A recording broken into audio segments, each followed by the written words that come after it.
I had a Cobra meeting this morning, which was an opportunity that I took to thank the police for their work over the last few days, to express my support for the police officers who have been injured and the communities impacted by this mindless thuggery. There are a number of actions that came out of the meeting. The first is we will have a standing army of specialist officers, public duty officers, so that we'll have enough officers to deal with this where we need them. The second is we'll ramp up criminal justice. There have already been hundreds of arrests. Some have appeared in court this morning. I've asked for early consideration of the earliest naming and identification of those involved in the process, who will feel the full force of the law. And thirdly, I've been absolutely clear that the criminal law applies online as well as offline, and I'm assured that that's the approach that is being taken. Whatever the apparent motivation, this is not protest, it is pure violence, and we will not tolerate attacks on mosques or our Muslim communities.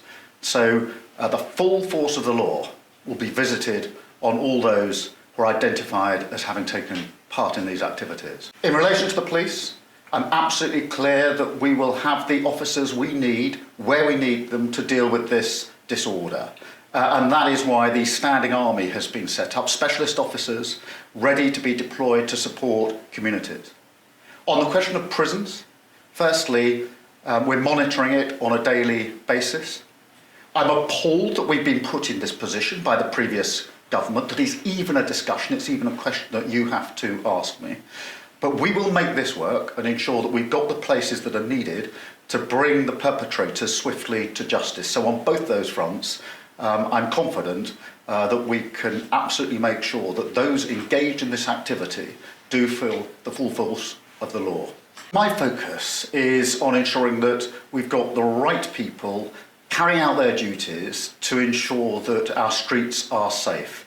For the public, that is the first duty of government, and that's where my absolute focus is. So we don't need one at this stage? No, my focus is on making sure that we stop this disorder, that the criminal sanctions are swift and follow and be seen to be followed, which is why I've asked for consideration to be given to the earliest identification and naming of those that are involved in this.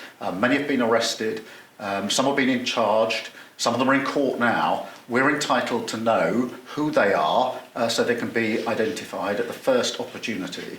But that's where my focus is, and I think the vast majority of people watching this would say that's absolutely where my focus should be. There's no two-tier policing.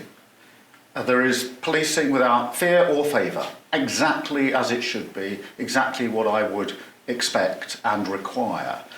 So that is a non-issue. The focus here is not on the apparent motivation of anybody involved in this. This is not protest. This is violence. It's violence on our streets being inflicted and targeted on communities, and we're not going to tolerate that in this country. The message from me this morning was very clear in the Cobra meeting, which is the law applies online. So if you're inciting violence, it doesn't matter whether it's online or offline.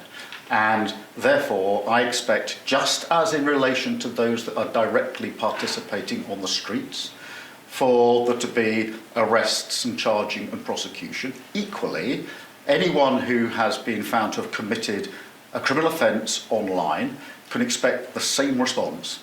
Thank you very much. Thank you.